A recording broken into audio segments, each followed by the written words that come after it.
starting in a moment.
Assalamualaikum warahmatullahi wabarakatuh. Distinguished guests, participants, ladies and gentlemen, good morning. Welcome to the Impact Conference for the English Language Teacher Training Program.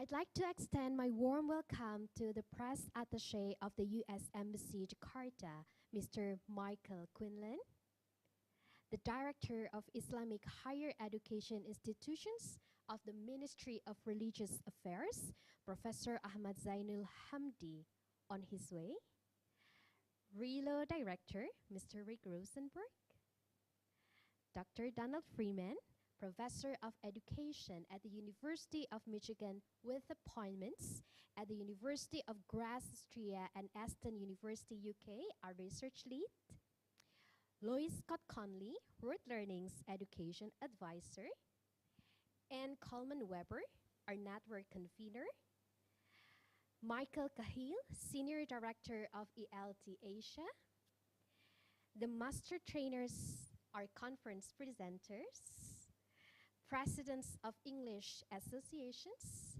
Head of Departments, and all the guests. Thank you for coming today. Ladies and gentlemen, ELTT is a scalable human capacity development program to support Ministry of Religious Affairs to raise the quality of English language instruction and to improve learning outcomes in madrasah and pesantrens. RELO is working together with implementing partner, Root Learning, a U.S. non-government organizations, also UINs and EAANs in Indonesia.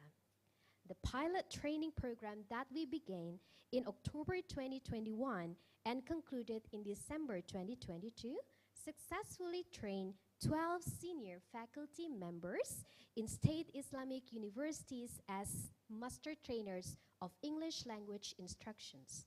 Also, 56 junior faculty members as trainers and enhanced skills of 281 madrasah and pesantren teachers in 4 islands, Sumatra, Java, Kalimantan, and Sulawesi.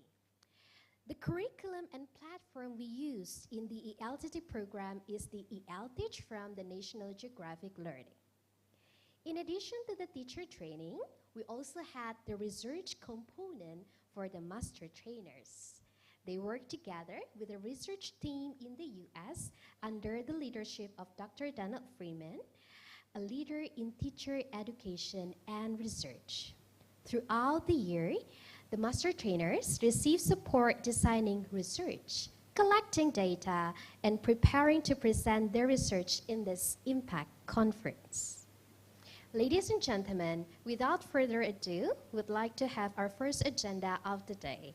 I'd like to invite the Press Attaché of U.S. Embassy Jakarta, Mr. Michael Quinlan, to give the opening remarks. Mr. Michael, the time is yours.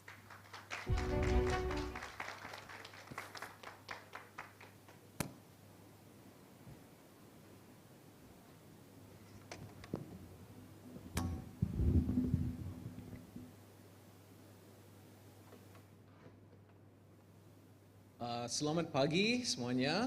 Good morning. Om Swastiastu. Assalamualaikum. Merdeka. Good morning. It's great to be here. Thank you all for being here with me, and thank you all for the wonderful, wonderful program we have here today.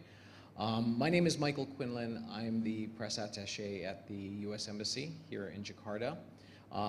It is really an honor for me to be here today, and it's great to be joining you. This really is a good time for me to note just how important it is what we're doing, not just the partnership here, but what we're getting to achieve together. We have people joining us here, not just in this room, I understand, but also online. So I just would like to say hello to all our people joining us on YouTube. And also, really, it's truly impressive what we've been able to see. And I want to thank you all for your willingness to be here today. In particular, I'd like to thank the folks from the Ministry of Religious Affairs, Professor Ahmad Zainul Hamdi, and the Director of Islamic Higher Education Institutions at the Ministry of Religious Affairs. This program really marks the beginning, I guess, of a new stage in our collaboration with the Ministry of Religious Affairs. And its initiatives like the ELTT that represent the very best sort of collaboration between the embassy and the ministry. And the embassy values the opportunity, you know, where we can use expertise in education and teaching of English in the United States to really develop and enhance those skills here in Indonesia. And through this ELTT program, we worked hand in hand with the Directorate General of Islamic Higher Education, really to enhance the professional expertise here in Indonesia, and especially to benefit the teachers of English in madrasah and pesantren. And of course, I really should also mention our amazing partners with World Learning, because we are providing access to a professional development course through National Geographic Learning as well. And these were developed with leading experts. One of those experts here with us today, of course, Dr. Donald Freeman, and through his leadership and together with his team, Ann Coleman Weber as well, and Martha Epperson. They guided and assisted all the 12 senior faculty members of the state universities to conduct the research. And this research helps us understand how the program contributes to strengthening and transforming classroom English language instruction in madrasas and pesantren. So, of course, we should also thank the master trainers who devoted their time and energy, not only to train the trainers, but to really have meetings with the team to develop some of the research, to collect the data, as well as prepare for the presentations today. So congratulations on your achievements. And thanks again to the Ministry of Religious Affairs, Directorate General of Islamic Education. The support that you provide has been wonderful. And finally, of course, I'd like to offer my congratulations to the madrasah and pesantren teachers who have completed the program.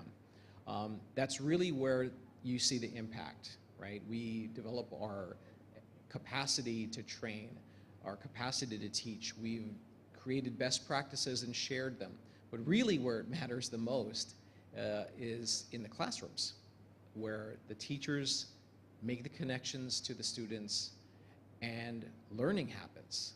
Quality learning happens, and that's the sort of thing that carries throughout the lifetime of our students. And it brings our countries together. It makes the world a better place. I'm absolutely convinced that when we talk to each other, make that connection, we become a closer community across the world. And I'm so happy to be part of this. Congratulations. Thanks for having me.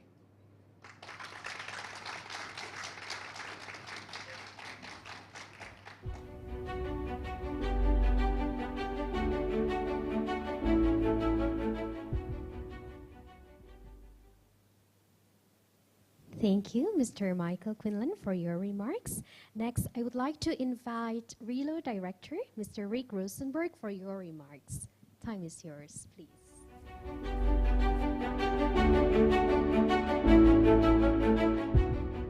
Oh, selamat pagi, everyone. Oh, what a wonderful sight to see you here all together.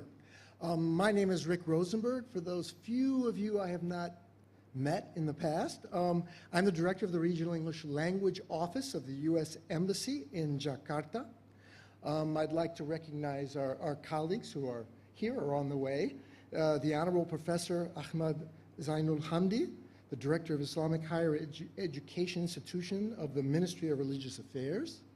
I want to thank him very much for finding the time, and he'll be here at this conference. Let me also express my heartfelt gratitude to the Ministry of Religious Affairs, especially to the Directorate of Islamic Education. Thank you for the tremendous support over the years and for this initiative and the implementation of this important program. We look forward to our meeting this afternoon to discuss ways to collaborate further. ELTT may have other ways of manifesting itself in the future. We'll discuss. The Honorable Dr. Itchi Kodir. How can I do that while you're sitting right in front of me? Oh, my goodness. Dr. Itchi Kodiha. Okay. Chairperson of the Indonesian National Commission for UNESCO, and we're so happy to have you here. It's an honor. The Honorable Presidents of Indonesian English Associations, Teflon, Essay, ITEL, Elite, IERA, and all associated guests, welcome. Thank you for coming here today. Very happy to meet all of you here at this morning. Again, it's an honor. But let me just delve a little bit back in the history of this program. My predecessor, who incidentally we switched jobs, he went to Pretoria and I came here. Dr. Bradley Horn, also a fellow Arizonan, took the initiative as he saw an opportunity to collaborate with Mora to support professional development of English teachers in Madras and Pesantren. The most important thing that he found was not only the inspiration, the vision to work together with Mora, but he also found funding at our home office in Washington. So we want to recognize that initiative. Thank you, Pak Brad, for the initiative and bringing resources to bear. Through the first iteration of this program that we began in October 2021 and concluded in December 2022, we successfully trained 12 senior faculty members at state universities as master trainers. I would like to invite all of them, please, to stand up. Let's give them a round of applause for their hard work.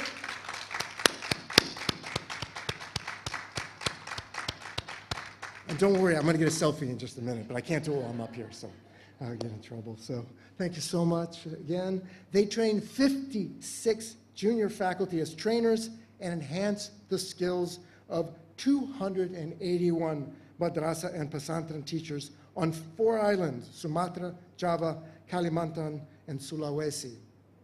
So I'd also like to invite the teachers and trainers who are here with us today. Could you please stand up? Teacher trainers, please stand up. Don't be shy. Thank you. Thank you so much for coming. They represent all 281. How wonderful you're here. Thank you for coming. I'd like to also thank our implementing partner, World Learning. It's a 90-year-old U.S. non-governmental organization that has supported us since day one. That does not mean people who work there are that old. That's the institution. They are very young. And I don't know the first time I met Donald, but probably 20 years ago, he looks exactly the same. Maybe 30 years ago. So exactly the same. Not a day has passed. Louis Scott Conley, the educational advisor for curriculum and training, traveled back and forth to Jakarta 3+ times that I know of to work on this program. Louis and the team in the U.S., thank you for all your hard work. It's wonderful for me to come here and see this in person, for your expertise, your professionalism, and your friendship. Also here today represented is ELTT from National Geographic Learning, which is an online integrated professional assessment and certificate program. They'll tell you more about it. And it consists of 2 principal courses, English for Teaching and Professional Knowledge for English Language Teaching. We're very proud that they're here today to join us to support this program in this conference. I'd also like to acknowledge folks that we work with that don't often get acknowledgement. They are a power nucleus of a collaborative administrative and troubleshooting might. They're superheroes of education in my book. I think you know what I'm talking about.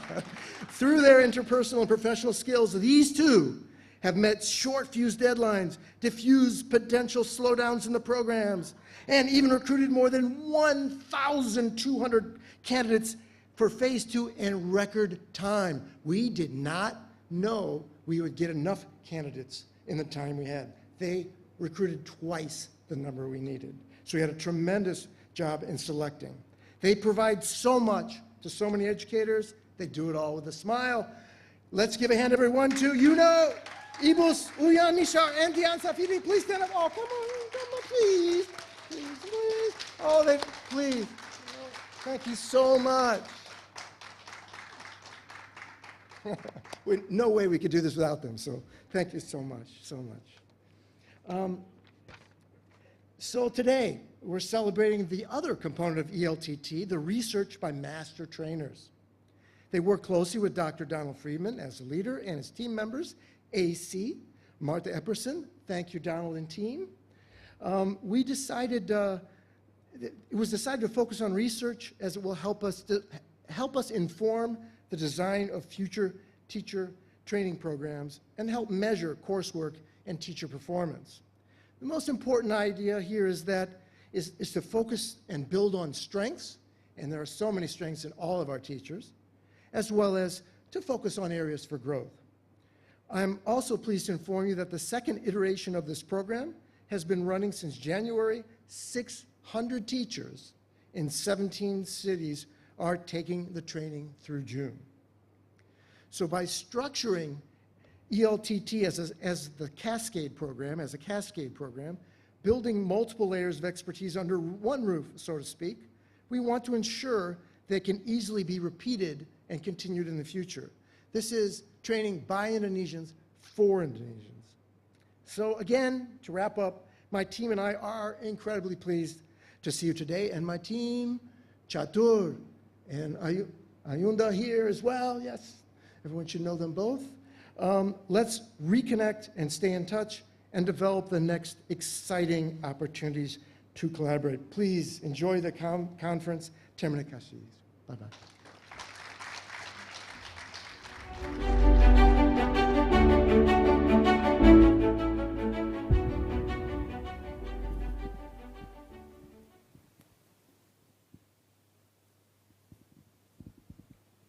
Thank you, Mr. Rick Rosenberg, for your energetic remarks always. Next, I would like to invite Dr. Donald Freeman, our research lead, to deliver your remark. Dr. Donald Freeman, time is yours.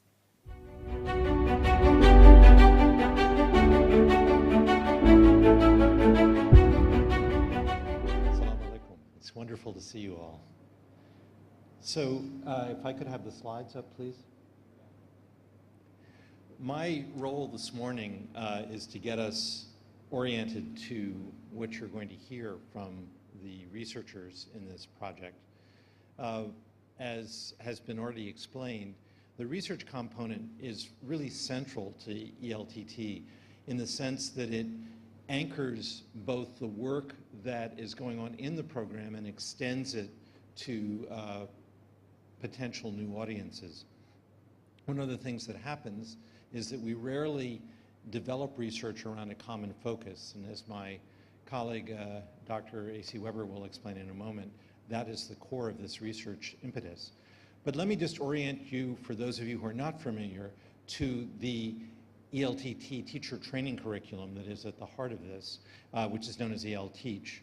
As you can see on the slides here, and as has already been mentioned, ELTeach is actually a collection of two courses, one known as English for Teaching, and the other as, by the shorthand, Professional Knowledge or Professional Knowledge for English Language Teaching. Next slide.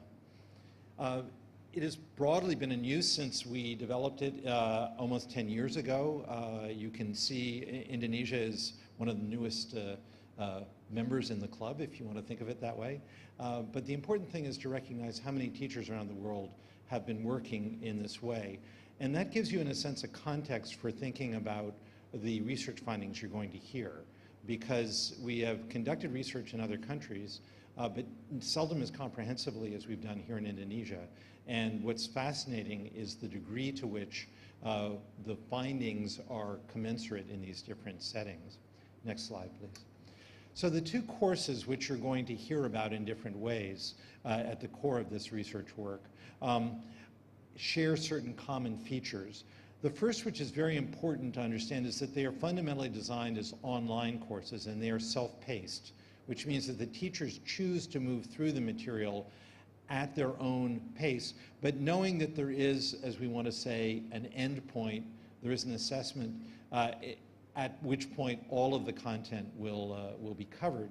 So unlike some training designs which try to move people through in a regimented way, the core of ELTT is really about the teacher's ability to manage their time and their other demands in their lives in order to work with the content that's in the course. The second aspect of this, which is important in understanding the research, is that the courses are anchored in a common framework that was globally developed. About a decade ago, we convened a meeting of international experts from 12 different countries, and we worked through national curricula in those countries at that point and expectations of teacher performance and standards to develop these curricula. Now, you might say much must have changed in the decade since we did that work. Unfortunately, no. The standards are very similar now to what they were then. And so these global frameworks continue to carry, if you will, the operating system of the courses. Next slide, please. Briefly, the first course that you will hear some mention of is English for Teaching. And this is a languages for specific purposes course. In other words, it's a course that is focused on the language which teachers use in the classroom when they teach. And you see here the framework for that language, which combines general knowledge of language with the situated use of that language in the classroom, delivering content which is the national curriculum. So this framework for the English for Teaching course is very important because in a certain sense it mimics, if you will, other languages for specific purposes courses. You can think about English for medicine or English for airline pilots or English for agronomy. These are simply, this is the first effort to really focus on English for the classroom and for what teachers do. That's one course. The other course, let me show you, this is, for example, what a lesson looks like. I'm sorry, before I move to the other course. No, go to the next slide, please. And what you notice, there are just two things I'll call your attention to. And I just want you to get a glimpse of the kind of material that the teachers might have been working with, or were working with. You have kind of very skeletal graphic representations. That's not really what's important. What's important is the language that you see there on the right-hand side of your screen, which focuses very much on the everyday language that teachers have to do to get the job of classroom teaching done. So next slide, please. The other course then is the professional knowledge course. And this course has a framework which you can see here, which is slightly more elaborate, and it is organized into units around the different topics you see in the circumference of the circle, and those are then clustered in these three areas of foundations of learning, foundations of teaching, and essentials of English. Next slide. So those are the two courses that the teachers experienced and on which the research was based. Now, some of the research will have focused on one course, some on the other, some on both. But I wanted you to have kind of the gestalt, the big picture of what the teachers were experiencing as you begin to listen to the research. So let me just pull together then the key ideas here, that are important. The first is this idea of building classroom confidence.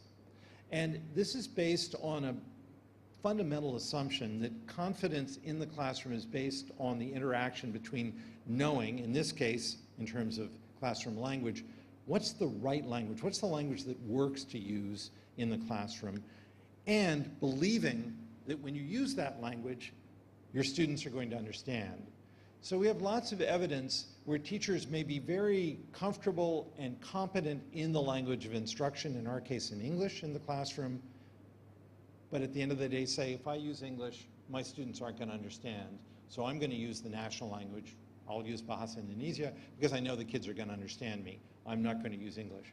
So this balance of knowing, confidence in yourself, I know the language, and believing that it's going to work is fundamental to this idea of classroom confidence that you're going to be hearing about. So the basic idea is to focus on confidence in order to build this teaching competence that we're striving for. But to anchor it in the daily work of teaching, not in some abstraction, not in something distant from the classroom, but in the classroom where teachers live and work, which is why the online self-directed component is so important. Teachers are teaching while they're studying. It's not something separate from what they're doing. And to use what they know to support and learn what they want to do. So this is very much of an affirmative design, and in so many designs when we work with teachers, we focus on deficits, on what people don't know and can't do. In this design, we're very much focused on what they do know and what they want to become more capable, more confident of doing. So last idea to kind of pull this together so you have kind of the idea of the core of this research work. We're looking in this ELTT design to build professional confidence. And that's has these components of feeling as a teacher I can use English to teach and my kids are going to understand it, my students will understand when I do. And also being able to reason and talk about and think about what you do in the professional discourse of the global ELT community. That's your professional knowledge. In order to do that, you really want to work from where you are and what you know and build outward. Rather than to kind of build inward, you want to expand outward. And that involves really engaging your experience in the moment and expanding it. So this overall organization philosophy of ELTeach is really what's at the core of the teacher training curriculum of ELTT that you're going to hear research about. And I think with that, I will turn over to Ayuda. I'm finished. Well, let me turn it over then to Ann Coleman. Do you want to come up and talk about the, or Lois? I'm sorry. Please come on up, and we're going to. I want to keep moving because of time. If that's okay. Okay. Yeah. Okay. Thank you.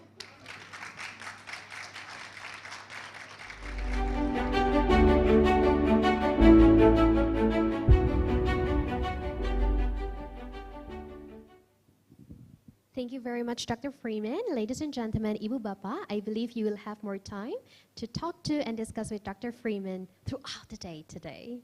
So thank you, Dr. Freeman, for explaining ELTeach online courses. Ladies and gentlemen, it's important to understand that in addition to the online courses, the 12 master trainers have trained 56 local trainers that they lead in small groups called peer learning hubs.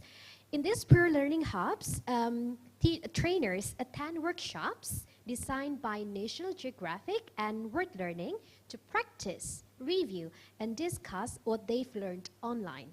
This is an important part of ELTT program in addition to the online courses.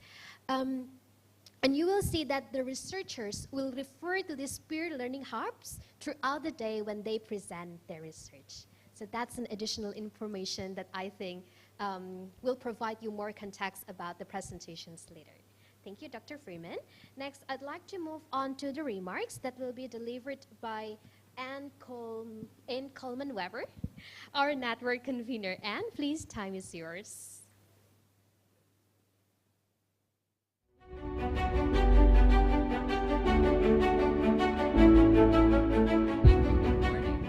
I am so happy to speak to you today on behalf of Dr. Martha Epperson, who could not be here, and myself about the research network part of this project. Oh, click. Next slide, please. There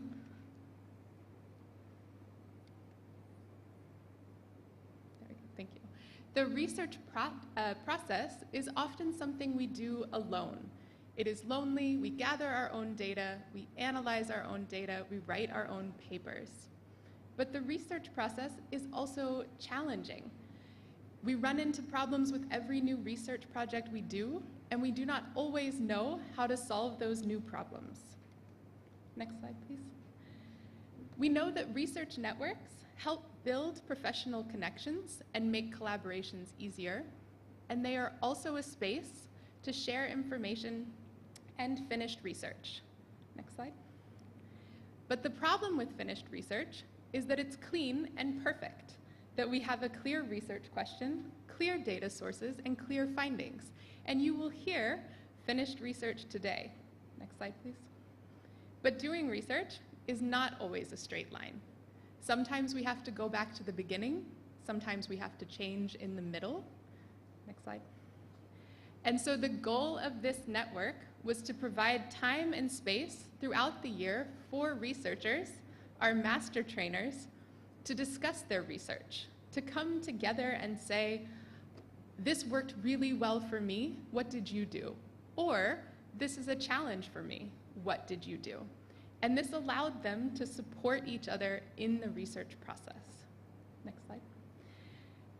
The other goal, of course, is to study the ELTT program, to look at what happens in teaching and learning when teachers have had experiences with this program, and how can we study the tools of classroom language and professional reasoning that Donald spoke about earlier. Next slide. So obviously, the 12 master trainers were involved as researchers in this network with 2 network conveners, myself and Martha Epperson. The year involved workshops on the research process with Donald Freeman, as well as 2 opportunities to meet every month. One was to meet with me and Martha as brainstorming thought partners. Have you thought about this? What could we do next? And then once a month to meet as a group all together to discuss what was happening in the research process, to really hear from each other and support each other throughout the year. And finally, of course, this impact conference is involved in the research network. Next slide. The topics we discussed this year were developing research questions and plans, creating data instruments and collecting the data, doing the data analysis and the findings, and finally, presenting, disseminating, and thinking about how to make this research network sustainable going forward. Next slide. So the results of this year are the 12 research projects that you will hear about today, a network of Indonesian colleagues who have supported each other's research and really know what it means to be a supportive research network, and the hope and goal to continue and expand the research network in the future. Next slide. So I want to thank you to everyone who's here today to hear about the research work. Thank you to World Learning, Regional English Language Office, and Donald and Lois for involving me and Martha in this work. And a special thank you to the master trainers for allowing me and Martha to work with you and learn from you this entire year. Thank you.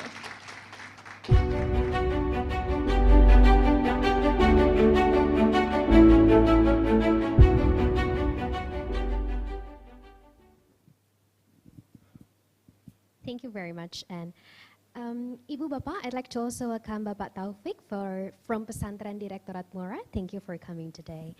Ibu Bapak, so before we begin our first panel shortly, you have the conference booklet with you in which you can review the agenda for today, the schedule. And we also have the drink station right there. We don't provide bottles for the water, so you can go right there to actually for refreshments. So after this, we'd like to have our first panel starting. While preparing, please help yourself to enjoy the drink. Thank you so much.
Okay. Thank you all for your patience as we get organized. If we could ask the folks in the back to either join us, please. Thank you. So I want to explain a little bit about how we're going to organize these presentations today. You might have expected a more conventional individual people standing and presenting their research. And because of the fundamentally collaborative nature of this work that Ann Coleman-Weber was speaking about just before we reorganized, we felt it was very important to have a format that supported that view of studying the research problems that these folks are studying.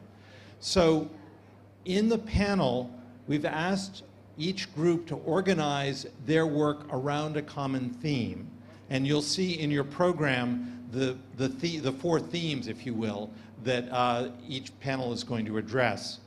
The panels were asked to organize their work around the theme and to really respond to the theme as a question.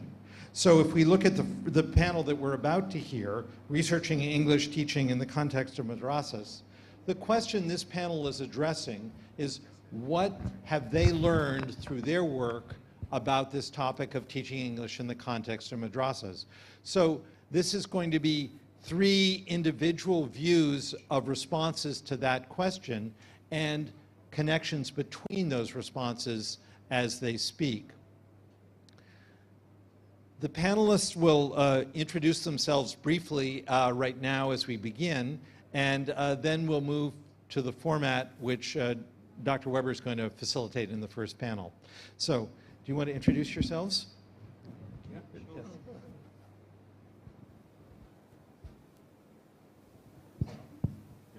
Right. Good morning, everybody. Assalamualaikum warahmatullahi wabarakatuh. My name is Muhammad Arif Rahman Hakim. I'm from UIN Fatmawati Soekarno Bengkulu. It's a pleasure to be here, and thank you, Donald, for brief explanation about our research panel. So, yeah. Bismillah. Assalamualaikum warahmatullahi wabarakatuh. Good morning, everyone. My name is Dedi Ruansa. I am from EIN Metro, small city in Sumatra.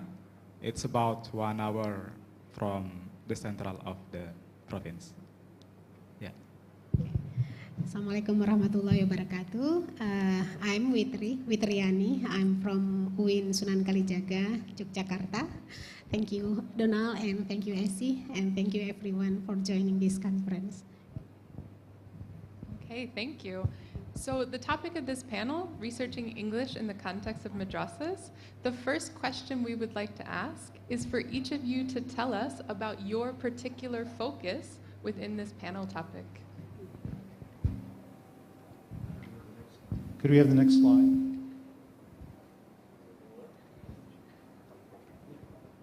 Right, let me start.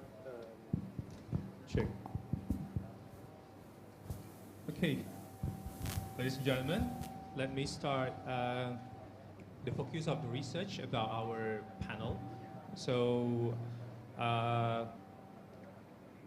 my focus of the research is about the competence and quality or qualification of English language teachers in madrasah and pesantren in Indonesia. So, as we know, madrasah is one of the educational institution under Ministry of Religious Affairs of Indonesia. We have a madrasah ibtidaiyah as elementary level, madrasah sanawiyah for junior high school, and madrasah aliyah as a senior high school. But in the fact, the quality of qualification of English teachers in madrasah, they are not coming from, all of them are not coming from the background of English language teachers background.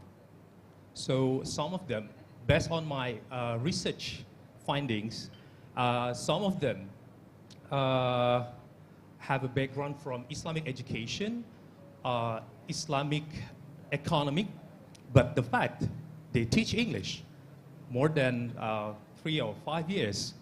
So I think it's going to be really interesting when we did the research and, you know, did the program, the ELTT program, I mean, with the RELO and We're Learning.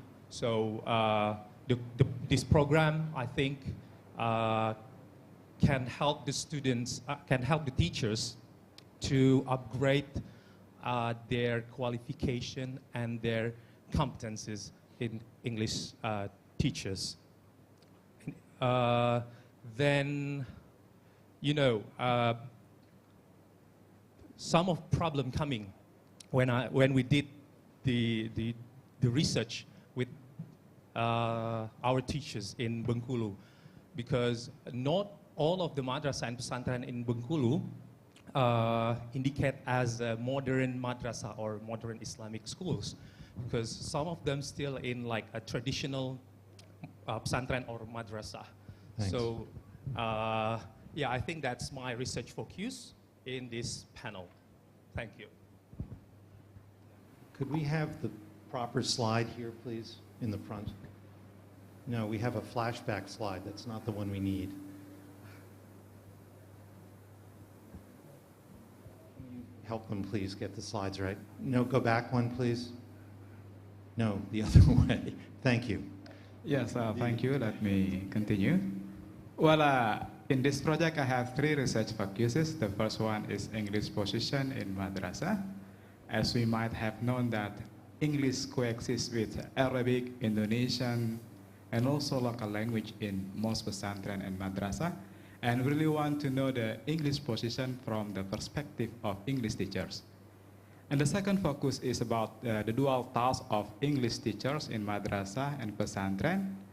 We intend to know, do the English teachers only teach English, or do they teach English as well as inculcate Islamic values? And the third focus is that teacher language in the English classroom. It's about the linguistic repertoire. We really want to know the languages that English teachers use in the madrasah English classroom. Thank you. Okay, thank you.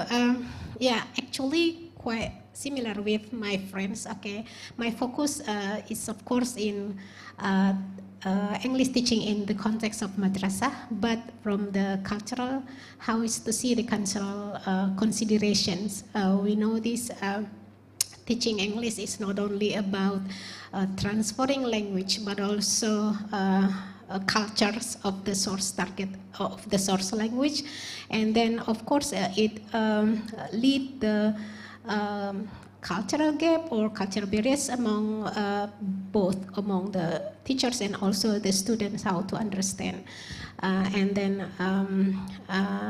it is and I think talking about cultural intercultural has also become one of the focus and the aims of RELO, and also the work learning also how to adapt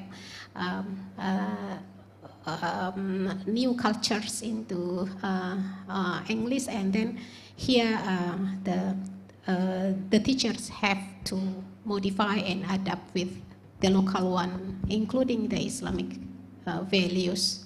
Thank you. Okay. It's wonderful. Thank you. So now we ask that each of you shares how you studied that particular focus, in particular your participants and your data. All right. Related to the participant and the data from my research, I did interview, field observations, focus group discussion, and documentation to 25 English teachers who participated in English language teacher training in Bengkulu province. 15 of them are teachers with English language education degree, and 10 of them are non-English language education degree. So my research focus in here is to know the experience of the teachers when they participated in English language teacher training, and also how the program can give an impact after this program, and also in their practice in the classroom after the program. So can I just clarify? So really Yeah. you're interested in the contrasting experiences potentially Yes. of these two groups, those who have preparation in English language teaching and those who don't. Yeah. Is that fair? Yeah. Wonderful. True.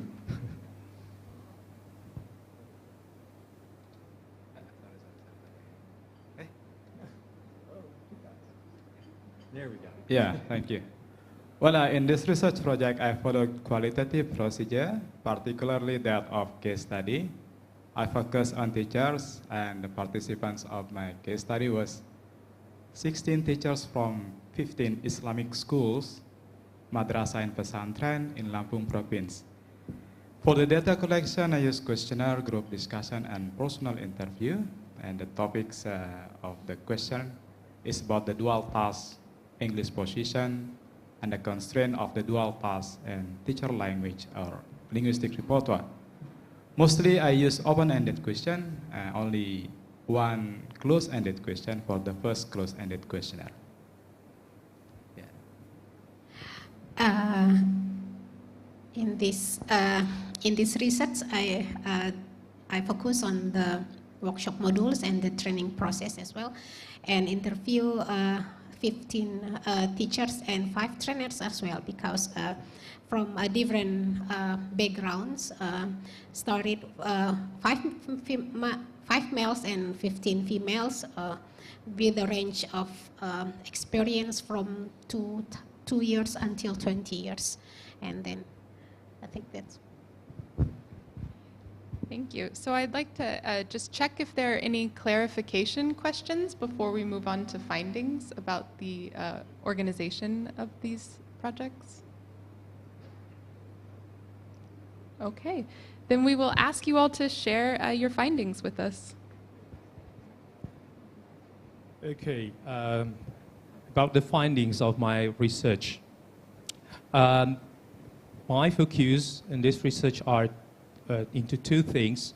The first is about teachers' experience when they participated in ELTT or English Language Teacher Training Program, and also the post-program implementation. Based on my, the result of my observation, interview, and also supported by focus group discussion and documentation, the ELTT program can help this teacher's habit. So before they participated in this program, they not really focus on teaching English with English. So sometimes they use Bahasa Indonesia. Maybe more than 50%. They use Bahasa Indonesia in teaching English. So the focus of this program, one of them are to change the teacher's habit. This is based on the interview what I did to my teachers, to the participant. And the second one, the competency and quality of the teachers for future career. Like I said before, almost half of them are not coming from the English education background. So through this program, they hope that it can support their career as an English teacher. So it also can help their institution in accreditation process. So it can be, give an effect, some effect to their institution. And number 3, about the teacher experience. They learn more method and strategies in teaching English. Like, this is my, the answer of the interview, what I did with my participant. They say, I learned best practices and numerous insightful knowledge to teach English in my class. Then about the post-program implementation. So I did an interview and also field observation after they finished their program in the ELTT. So I visited 25 madrasah and pesantren in Bengkulu province, and the teachers applying 70% until 80% of the ELTT method in the teaching learning process. Can I just ask you what you mean by ELTT method in that slide? The knowledge that they got from the ELTT. So the language that they got in English for teaching, or the pedagogy? Yeah, about the pedagogic competence and how to managing the classroom and anything. Then most contextual topics from them are managing the classroom, understanding and communicating lesson contents and giving feedback. Actually, all of the topics that they got, or all of the method they got from the ELTT are useful, but the most contextual topics for now, based on their answer, are managing classroom and understanding, communicating lesson content and giving feedback. Number 3, managing and handling the English classroom. So based on the interview to my participant, she said I can manage and give more instruction using English to handling my class. So that's the findings from my research. So can I just clarify? Sure. So when you're talking about managing the classroom, you're talking about units from the language units from the course? Yes, one of the unit from the course is managing the classroom. And so this is what is being referred to here. yes, yes. Okay, thank you. Yeah. Thank you, Arif. And Bapak Ibu, this is just initial findings of my research based on their data sources. The first was that survey. In that I found that it's more than 90% of English teachers in madrasah and pesantren confirm to have dual tasks, namely teaching English and inculcating Islamic values. So they do not just teach English, okay? And the second findings from the survey was that most students, according to the teachers, tend to learn Arabic only, 56.3%, and the rest, 43.8%, tend to learn Arabic and English. And even though English is less popular than Arabic in madrasah and pesantren, but still English has a strong position, I guess. And the finding from the second data source from group discussion is quite interesting, related to the dual task. Teachers really support their instructional activities with theological grounds. They even inserted something like prophetic tradition, al-hadith, innamal a'malu bin-niyah, to support, to emphasize that the importance of intention and niyah in learning English. And they also support their learning activities, their teaching activities, by the Quranic verse. Okay? In one of the interview, the teacher told me about the watawasaw bil haq, watawasaw bis sabr, or it's about the importance of urging one other to the truth. So this is interesting. So the dual task, it's really happening. And the third data source was that personal interview.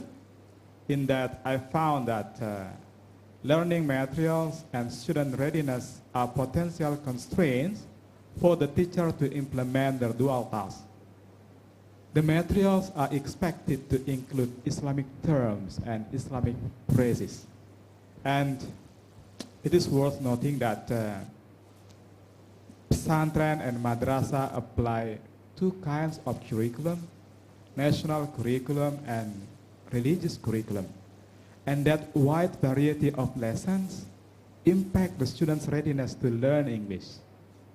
And the fourth data source was that survey that I found that Quran, classical scripture, or we call it Kitab Kuning, Arabic and English are of the school priority.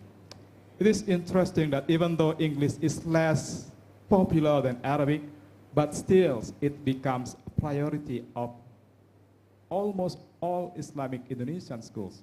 It is still a unique selling point of the schools. And another finding shows that Arabic is seen as identity. So it is more than just foreign language to learn for the santri or the students of madrasah. While English still plays important role because English speaking is part of the school regulation. Most, if not all, pesantren would apply the bilingual environment in that the student are supposed to speak either English or Arabic. And I think the last initial finding is also interesting. It is about the teacher language in the classroom. Most English teachers use English, Arabic, Indonesian, and regional language. They use English for the content and use Arabic for something like language variation. If they ask, do you understand? They also ask, fahimtum? Okay? Just to connect English and Arabic. Okay? And it is also interesting that some English teachers are also Arabic teachers. Okay? Yeah. Yeah. So Indonesian language is also used to elaborate, to give explanation for quite difficult English concepts, like when they teach grammar. And regional language is also used for the icebreaker. especially Javanese language. Okay? So what I can see from this finding is that this rich linguistic repertoire are seen as assets rather than constraint in Islamic schools in Indonesia. I think that's my initial findings, okay? Thank you.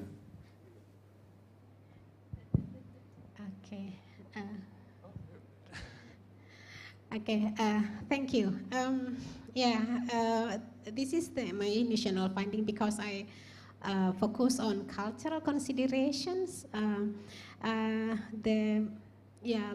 when I say the benefits, most of all of the teachers get benefits from especially in the training method and contextual applied module, interactive activity, game, and etc. And what they have in workshop, for instance, is applied in the class.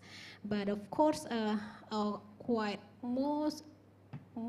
quite the same with Pak Dedi's finding. For instance, there's several considerations related with the cultural consideration here, including the cultural backgrounds of the students itself. Some of them come from rural or remote area in which, especially for instance, they are not allowed to use mobile phone and not in the pesantren, and then it really and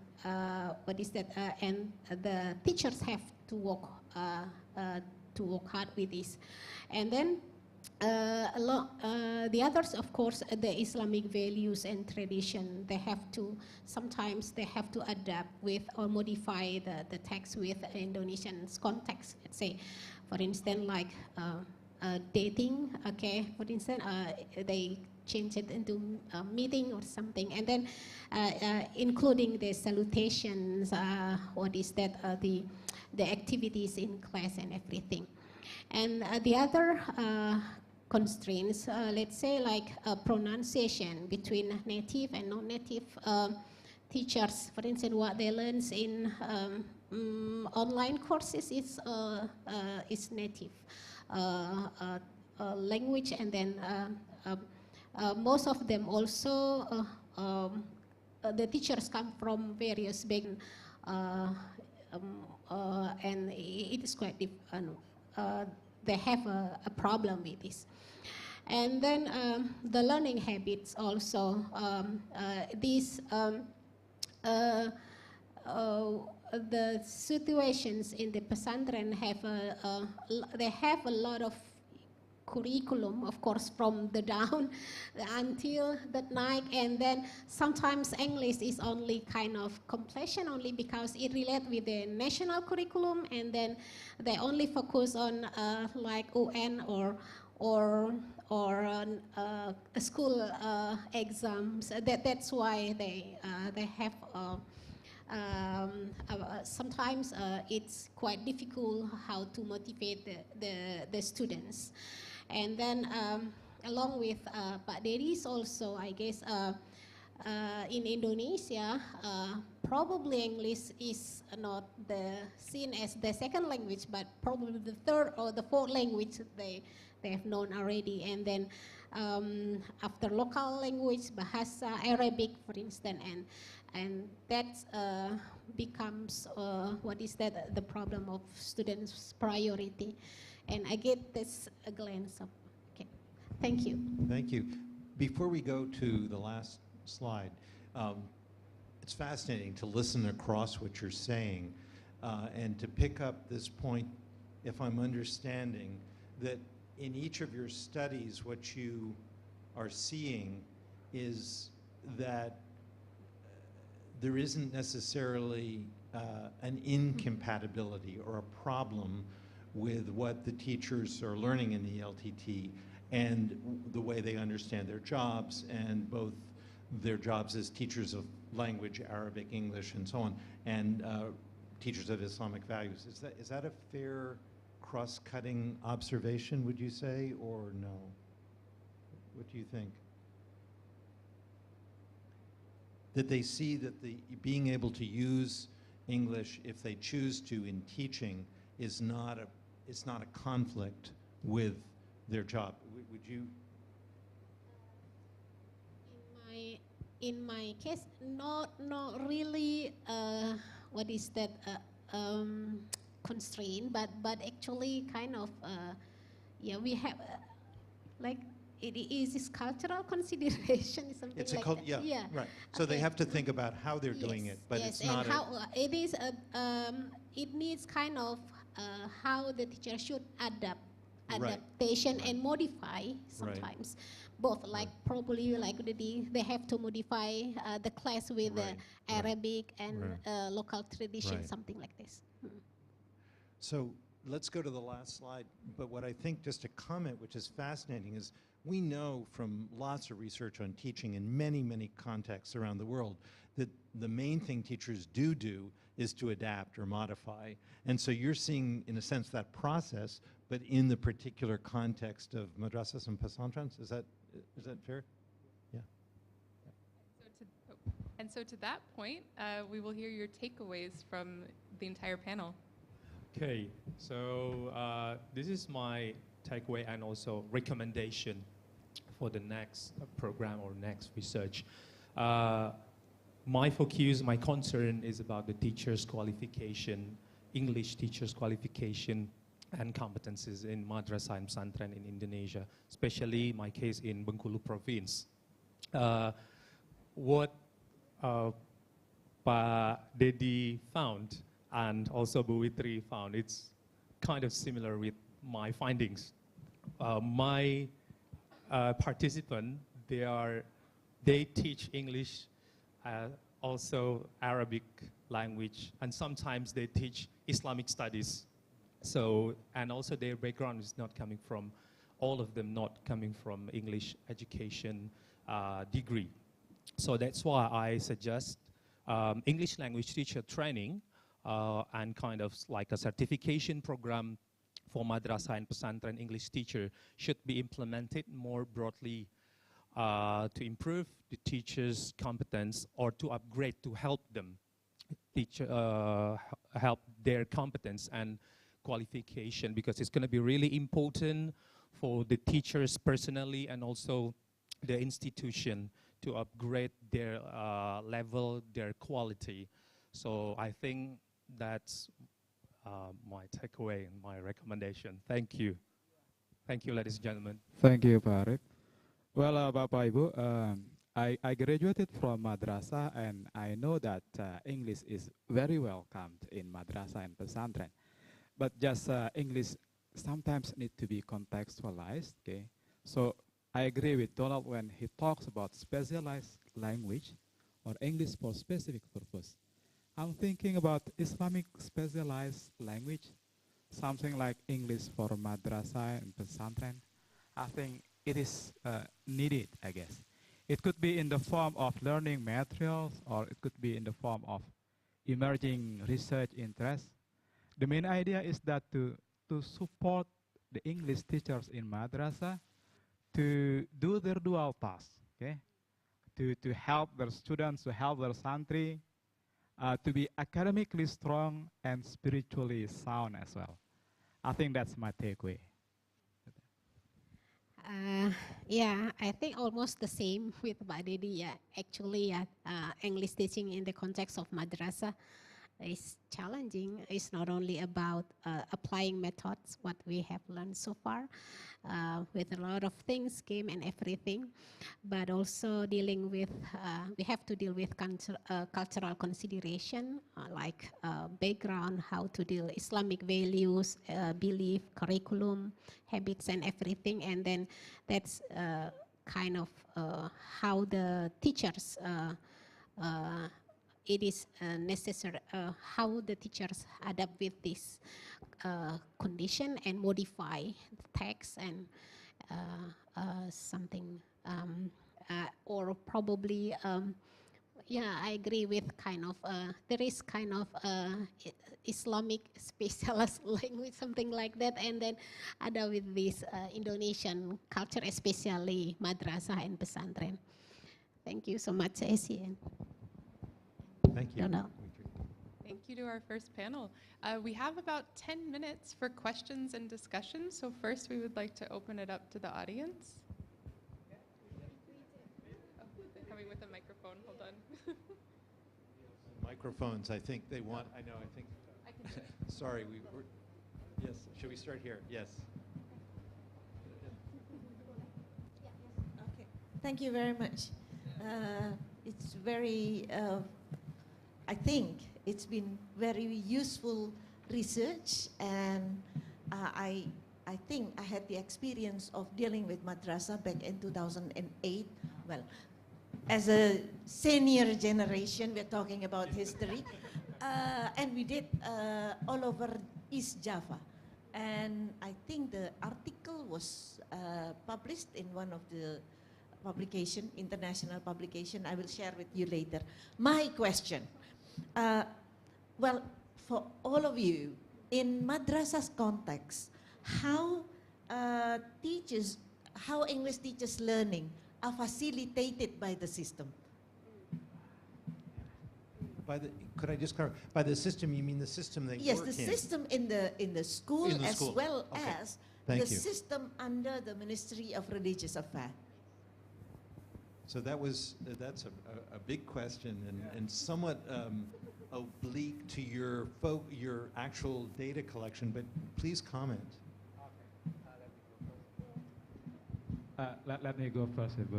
Very interesting question.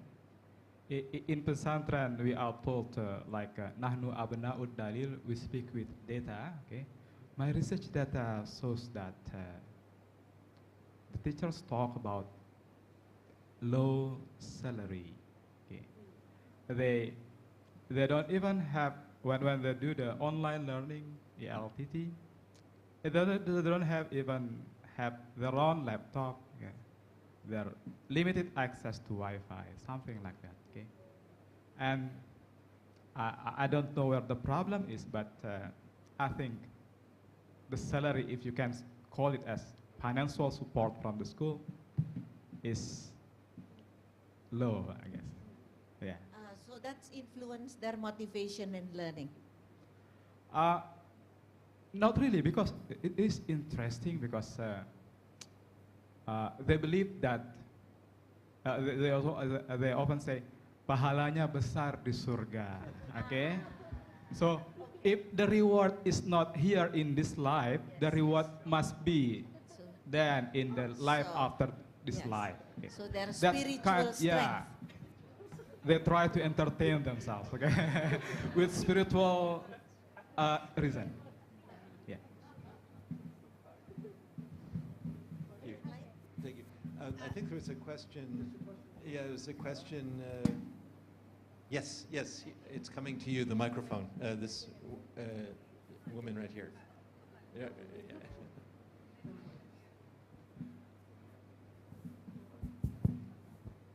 I was wondering if you got information from the participants why they became English teachers at the first place, even though they don't have that background. And then if they do have some backgrounds, do they also have backgrounds in Arabic? So, I mean, are there some Arabic teachers who don't have Arabic backgrounds and teach Arabic? So, and then that's the first question. And the second question is, do you get some information from the participant about the school, the teachers' recruitment in their institutions? Whether or not it follows what Mora suggested or require, and the Ministry of Education and Culture requires as well. So two questions, one about teachers' backgrounds, language backgrounds, and why they got into teaching English if it wasn't where they were trained, and also Arabic, is there a parallel situation? And then second is, the question is about resources in the school. Is that, did I understand? Whether or not they follows the requirements of the ministry. Yes, whether it follows the guidelines, education. yes. Thank you. Who would like to answer that one? Speak to that, Arif? Yeah. Okay, thank you very much for the questions. Really appreciate it. Talking about the teacher's background qualification, it's a little bit complicated sometimes, especially in madrasah and pesantren. We should talk about the budget of the school sometimes. Some of like a modern school madrasah, there's no problem with that. So all of the English teachers coming from English educational background, some of them are got the master degree of English. But when we talk or move to the pesantren, or we call it as traditional pesantren, or maybe we can call it as a small madrasah and pesantren. The first, they don't have enough budget to pay all of the teachers. So sometimes they just make some Arabic teachers or Islamic studies teachers who have like English competency to teach English. Let's say they have a background before, like they active in English club when they were in pesantren, or madrasah before, or in their university before when they were students in university. So the schools will ask them to teach English, but based on the policy, it's not it's not good, right? When we're talking about the accreditation of schools and many things, that's not right. Maybe I can say, when I was in students in Madrasah Sanawiyah, SMP, junior high school, I didn't pass national examination in English last time. I don't know, this is kind of because of that problem, because of the qualification or competency. I don't blame anyone last time, because I'm here now as a master trainer of English. Even I didn't pass the national examination of English last time. But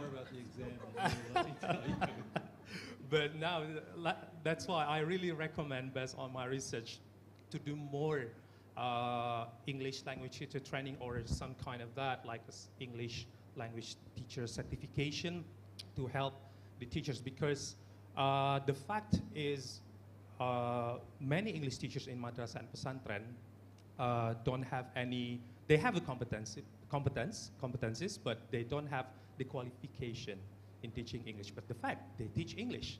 So that's my recommendation. Just before we go to the second question, and I know we need to wind up, this very interesting question, would you say the situation is similar for teachers teaching Arabic, that sometimes they're asked to teach even though they are not trained in that area? Yeah. I also found some of our English teachers, our participants, also teach Arabic in the pesantren. Yeah. And I think it's also related with, it is the human resources that they have, right? So kind of, like in one of my madrasah, like Pak Rick have visited before, okay, they're trying to, scale, to like kind of scaling up the madrasah into international programs. So they train some of the teachers to teach English. And some of the teachers used to Arabic teachers, and they have to switch into English, and then it's kind of challenging also. Thank you. That's great. So unfortunately, we don't have time for any more questions, but our... Oh, yeah, yes. Oh, yes. was there one more? Oh, sorry.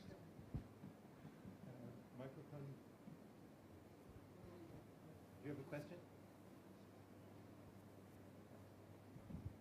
Thank you for the opportunity.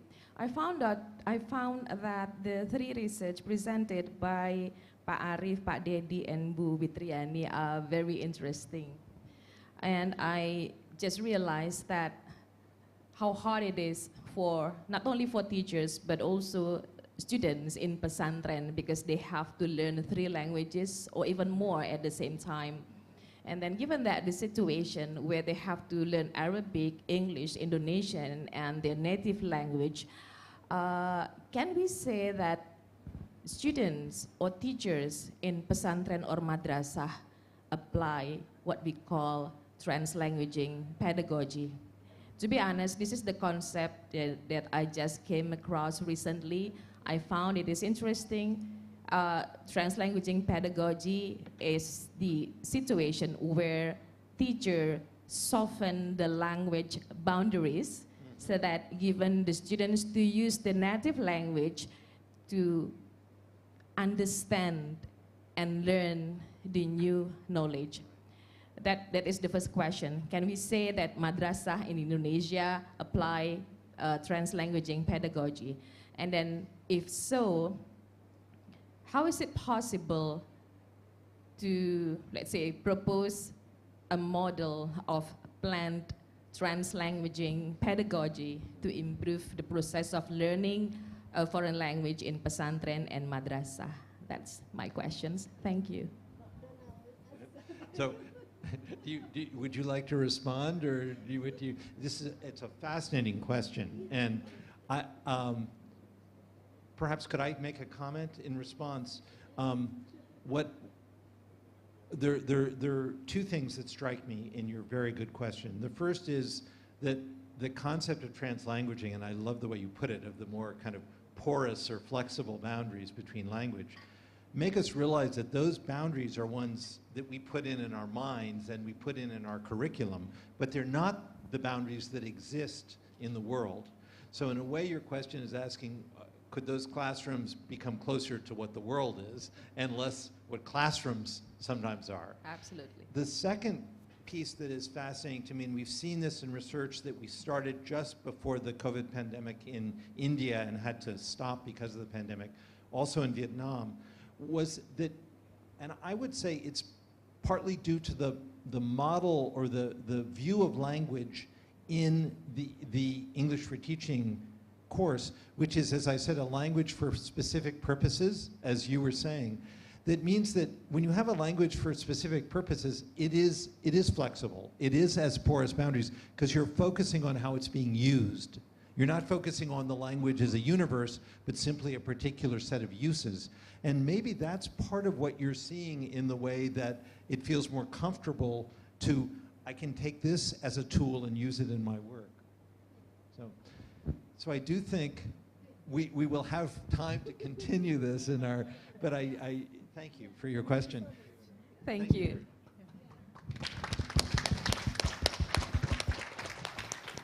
Yeah. So could we maybe stretch for a moment and ask the next panel, we have one more panel before we break, the second panel to come up, and thank you to the first, thank you.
So we're going to move to our second panel. And as we move through these panels, this second one before we break in the middle of the day for lunch and prayers and then come back afterwards, you're going to start to hear an arc or a set of connections that I think is what makes this work really fascinating and very, very unique, in the sense that because everyone was, all of our 12 researchers were focused on a common phenomenon what's going on for teachers and students as they're working through the ELTT program, you're going to begin to hear kind of threads of a fabric that begins to be woven, if you want to think of it that way. So this panel is going to shift the focus from the institutional context to the particulars of the course. And you can see in the title in your program that the title of this panel is Using ELTT Program Units to Guide the Research. So there are three particular units that they're going to, 2 units and then from the larger professional knowledge course. The 2 units in the English for Teaching course that some of the research is focused on, one is on how you organize and manage activities, the language for doing that, the English for doing that, and the second is using feedback with students, monitoring them and giving them feedback. So you're moving in a sense inside the course from the institution in which the teachers taught. So let me just ask the panelists to briefly introduce themselves and say where they're from, and then I'll turn it over to AC to lead the, go ahead. Yeah. Okay. Thank you very much, Prof. Donald. Very much. I'm Hanung Trioko from UIN Salatiga. Yeah.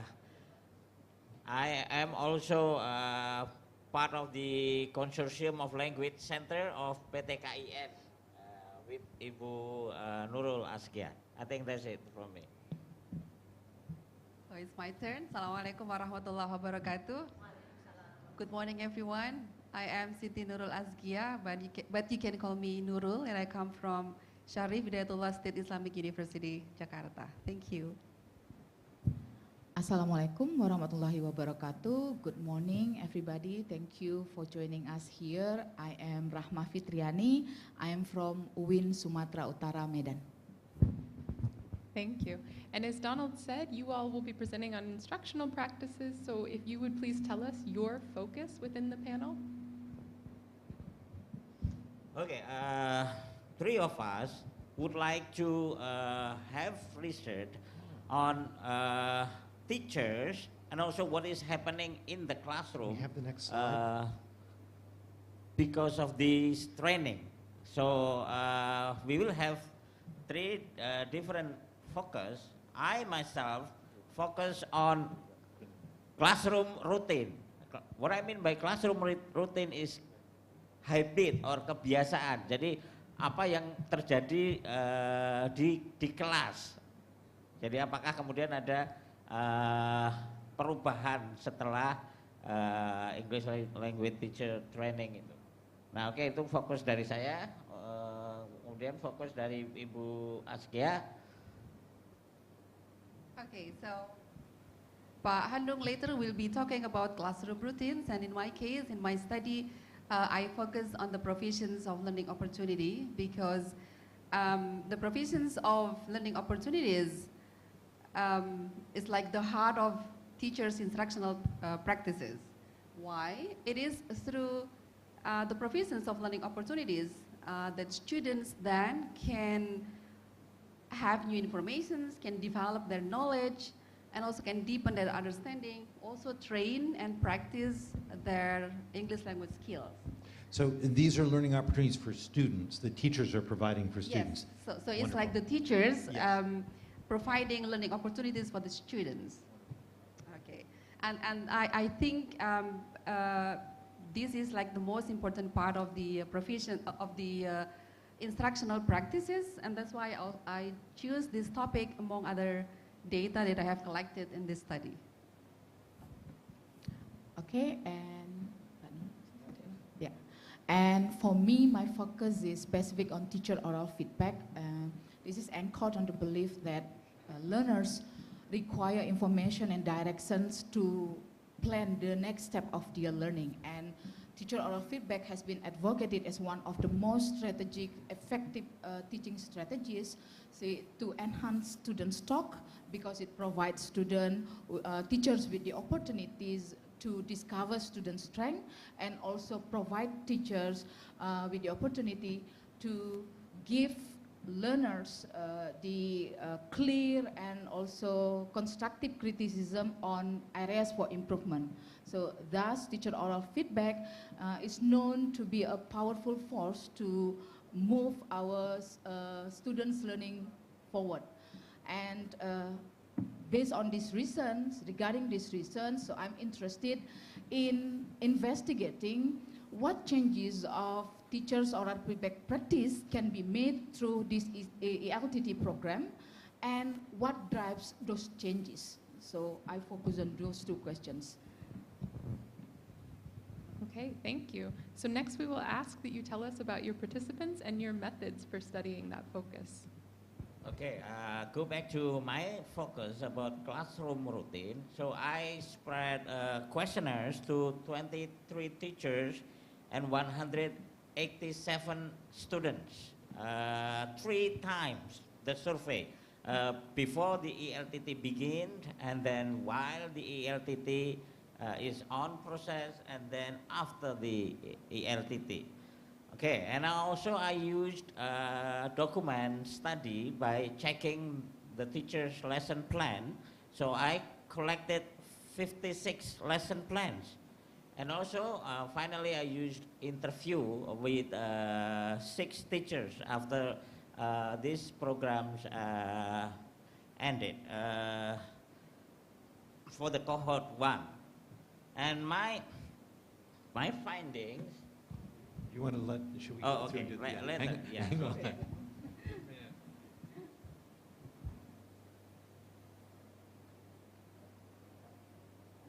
Okay, so then I'll tell the focus number 2 on the proficiency, on the teachers' proficiency of learning opportunities. So this was a case study of around 20 teachers, dominated by female. I think we all, it's quite well known that a lot of teachers in schools are females. And they come from the area of South Tangerang, Depok, and Jakarta. So we cover 3 provinces, although the number is not that many, but we cover 3 provinces. So South Tangerang belongs to Banten, Depok belongs to West Java, and we have teachers also from South Jakarta. In terms of the demographic background, so many of them have 1 until 5 years of teaching experience. And so this was, I mean, in terms of the data collections, I collected the data from 2 surveys and 1 focus group discussions. So at the beginning, I developed a questionnaire for the first survey, and it's a closed-ended questionnaire. I asked teachers to rate their competence in providing learning opportunities from 1 until 10, and of course 1 is the lowest and 10 is the highest. And in the first survey, in my peer learning hub, we have 24 teachers, but only 21 responded the survey. And then, based on the findings of the first survey, I developed the second questionnaire, and in this survey, I changed the way I raised the questions, of course, also with the consultations of AC. So thank you very much for the constructive feedback during the development of the instrument, also the research. So in the second survey, instead of asking the teachers to rate 1 until 10, I asked whether they've considered themselves to improve, and I asked them to indicate whether yes, they improve, or no, or not very sure in terms of their improvement. So for the second survey, 15 teachers filled the second survey. I think the teachers could be fatigued because they have to fill in quite a lot of questionnaire. Also, they have to fill in the questionnaire from the World Learning as well. But of course, then we have quite a lot of data actually to be studied later on. And then I had focus group discussions with only 5 teachers coming from different hubs, because I had 4 hubs in the study. So that's how I planned and collected the data for my study. Okay, and for me to address those 2 research questions regarding the changes and the reasons behind those changes, I use 3 instruments of data collection. For the first one, how I identified the changes by using survey that I administered twice before they started the training, and then once they finished the training, particularly on the unit regarding oral feedback, which is included in English for Teaching course.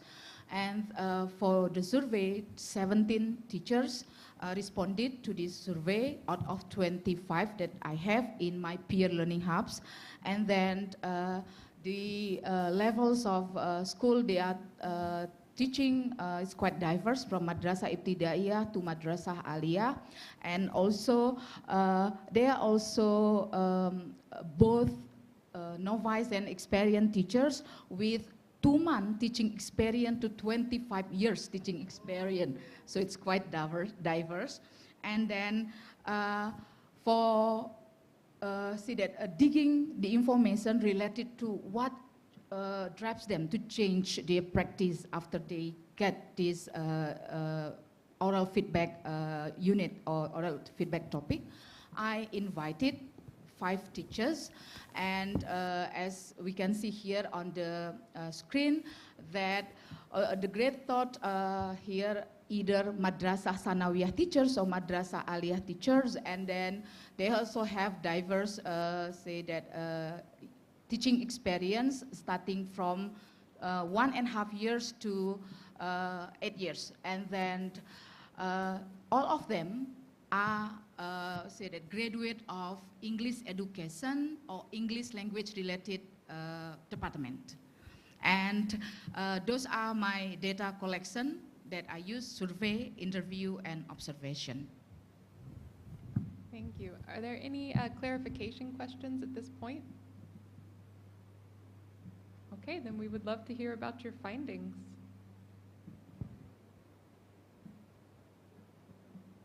Okay,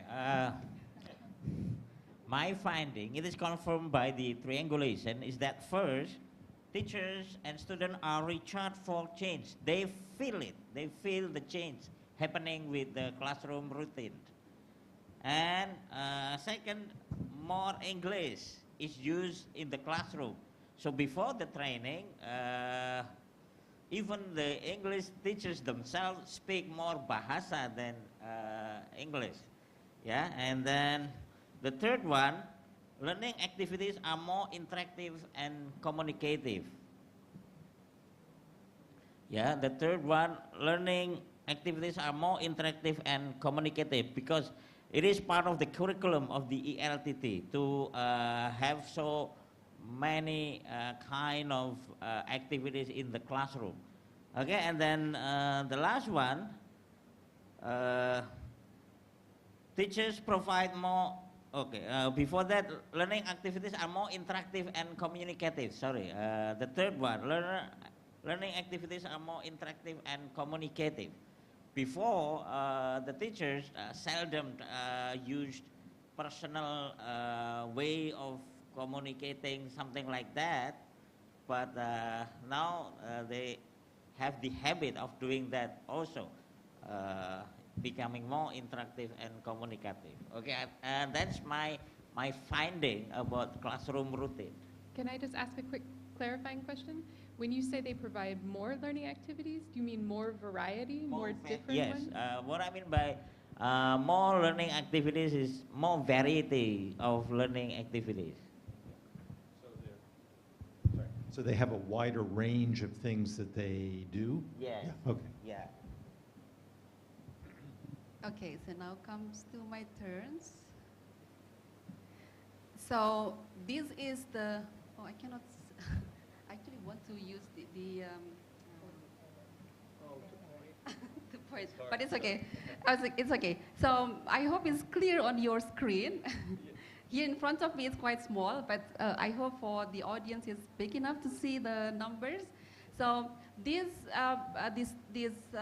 diagram provides information on how good teachers think of themselves when they provide learning opportunities. So here we can have like 4 different categories, but 11 teachers and 5 teachers considers themselves to score 8 and 9, which means that before they started their training, they were confident enough to provide learning opportunities. So that's why in my second survey, I changed the question, since they already, I mean, since many of them have considered themselves to be good enough in providing learning opportunities, but we know that even effective teachers, quality teachers still need to do something to maintain their quality or even to improve. So then I changed the question into whether they think after they attended the program, they improved themselves. And as you can see, it's 100% fully in blue, indicating yes, they have improved themselves in terms of the provisions of learning opportunities after they attended the program. So of course, then we are happy with this. Although at the beginning, I expected that not many of the teachers would consider themselves to score high in the provisions of learning opportunities, but they did. Could I just make a comment? Is it okay? I think what's fascinating about this between the top diagram and the bottom diagram, and the way you shifted, really, to me, illustrates this notion of building on strength. Because in a sense, the question in the top diagram could be seen as you're not doing it, did you learn to do it? And you said, no, but many of my teachers said they already knew how to do it. So now I'm interested in then how does that get expanded or strengthened or diversified, as Hanung was saying. And I think that that's really important, because often in our research, if we stop at the top, we don't actually get a very complicated picture of what's going on. So thank you. Yeah, so the next is I also asked them to indicate what could be the evidence of the improvement that they have made.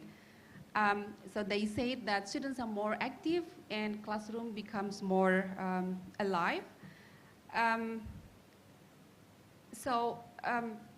Students speak more English, they make noises using English, and their engagement rate is higher. And this happens because I think this is quite similar to what Pak Hanung has found in his research, because teachers speak more English in their classrooms to deliver instructions. So teachers confirmed that after attending the program, they learned more phrases to deliver instructions in English. And I think this is a crucial finding, because I think in the previous panel, we also have heard that many teachers in madrasah have high tendency to use Bahasa Indonesia to deliver instructions.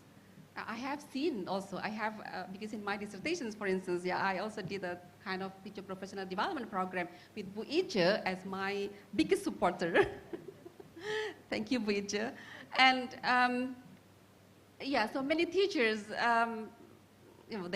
they spoke maybe more than 50% of Bahasa Indonesia in their classroom. And I think this is, I believe also, this is the reasons why a lot of our students, they learned English like at least for 6 years. I think they are good in reading or in grammar, but when it comes to communications, either in oral or in written, I think they are reluctant and they are not brave enough to express their opinions in English. The third evidence is that teachers know more appropriate strategies for teaching different language skills. So the teachers participating in the study, for instance, mentioned that after attending the program, they used project-based learning. They use different types of games like snowball to explain about time, for instance, or they use PPP principle, presentations, practice, and productions. And of course, this has enabled the teachers to deliver the instructions in a fun and interesting way. And then the fourth, teachers know various learning activities. I think this is very similar to what Pak Hanung has found also in his research. And those learning activities then make students interested and stay focused on the lessons. Teachers, for instance, started using students' interests and the level of the language competence as a way of grouping students' activities. They even also differentiated the types of tasks for different groups of students. For instance, for visual students, the teachers invited them to write, while for the auditory students, the teachers asked them to interview each other. for the assessment, they also said that they used various assessment techniques like quizzes or students' reflections as a way of making sure that students really understand the material. So in that case, I think teachers also have learned how to use differentiated instructions, which I think is a very difficult teaching skills which not every teacher can perform. The last one, so that's why then I concluded that teachers know how to build optimum learning environment and also collaborations, which of course will be supportive for the students' learning outcome. So that's the findings of my study. Thank you. Okay, and I will continue with my study. Say that I just want to remind you those two questions that I want to investigate. The first one, what changes that this ELTT program can make with teachers' oral feedback practice, and I see it from 4 aspects. Start with the first one, that's the positive feedback. We are talking about, that when teachers provide feedback, if students give us with correct utterances in classroom interactions like very good, well done, excellent, and then they say that previously they often to sometimes provide positive feedbacks to their student, and then they change into often and always. And then for the corrective feedback, this is usually typically that we provide when our student give us the wrong utterances, and they say that from often to sometimes, also to often and always. And now the other 2 aspects, I'm seeing that the timing and also seeing the type of feedback they provide. And then previously they said that I provide feedback as soon as I hear it, particularly the constructive feedback. And usually I provide direct feedback. So as soon as they know that the student making errors, mistake, they will say that, okay, that's not right, it's good, it's not good, it's went. So they cut directly and they provide the answer directly. And then they change into, I wait until my student finish speaking and I provide indirect feedback. So instead of saying that, I will use that, for example, pardon me, what do you mean by this? And then say, could you repeat? Also, what do we say this in English? And those phrases are included in the oral feedback unit. And then I want to see what drives you. Say, why do you change this practice? And I come with this theme from the interview, the analysis from the data. Number 1, they say that because they internalize now the feedback culture. Previously, they said that, particularly in positive feedback, it's so not Indonesian. You don't say good things like every time. People know that you are not sincere. We know that it's only in your mouth, not in your heart. It becomes awkward if you keep saying that to your student. But once they learn about this and then they practice in the classroom and they say that, I now do it subconsciously. I just know that once I know that's correct, I should say this. Because that's not just them, that's also for me. I feel this is right and this is so natural. And that's why also they say that I practice it not only with my student, I do it with my peer teachers, not only in the classroom, but also like we are eating together in the cafeteria, in the office, so that it came to the, in the interview saying that now we didn't care what people think about us speaking English in the office. Say that we just want to practice our English. And then the second one, they say because they want to maintain the comfortable environment, and they say this is particularly with constructive feedback. Once they stop their students saying that's not right, and they say that I could see that they feel discouraged, they do not want to continue, and then other students do not want to volunteer to answer the questions. But when they change to practice to indirect feedback and then wait until the students say something, finish with their utterances, and they say that I could see that my student would like to finish their sentence with the new pattern, with the correct one, and I could see that more and more students would like to respond to my question without necessarily pointing, okay, could you answer this question, could you answer this question, which come to the theme showing the enhancement because they can see they can improve student participation. And this is particularly, they say that now my student expect me, if even when they meet me outside, even to things that not related to our classroom interaction, our classroom, say that discussion, outside the classroom, they will ask me, what do you think about this? Say that. If I say something to one and then they say that, what do you think? This is particularly with the positive feedback. And I could say that my students now feel, say that, are eager to use their English because this, what they say, because I know now I'm no longer judgmental. So this is particularly what they feel. The teachers say that once they practice this particular unit, it's only 2 units in English for teaching course. And they have it like only maybe like less than a month regarding this unit. So from any other topics in this course. So see, these are the changes and these are the reasons why they change their practice. Thank you. So finally, we would like to hear the takeaways across the entire panel.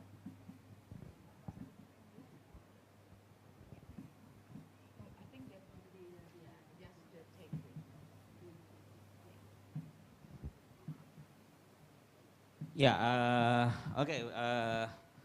We say the implication of the study. I focus on the bigger, a bigger picture of situation in the classroom, and my other 2 colleagues, they focus on a bit more detail about what's happening in the classroom. But if we have to take conclusion, like it is about idealization and realization, about what is the plan with this ELTT, and then goes along the way and we see what is really happening in the classroom, and also about change and routines. I checked 56 lesson plan from the start of the training, in the middle of the training, and to the end of the training. And I can really see change, but not so continuously. Like sometimes they go back to their routine also before the training. So the third one is initiative and support system. Many teachers, after they join this ELTT, they have this spirit to change the classroom. They have the initiative. But sometimes, if they do not have that support system, luckily, this ELTT continues. And the good thing, the best thing indeed about this ELTT is like those who are participants, now they, many of them become the trainers. It's a cascade trainer, so cascade training. So it is very good to maintain the initiative for the change at school. And also I'm happy to know that President of ITEL is here, Pak Gumawang Jati, and also Pak Adi Sutresno from SI. Maybe we invite you, you can be part of this support system. With Rilo and all of us who are concerned with the development of English teaching here.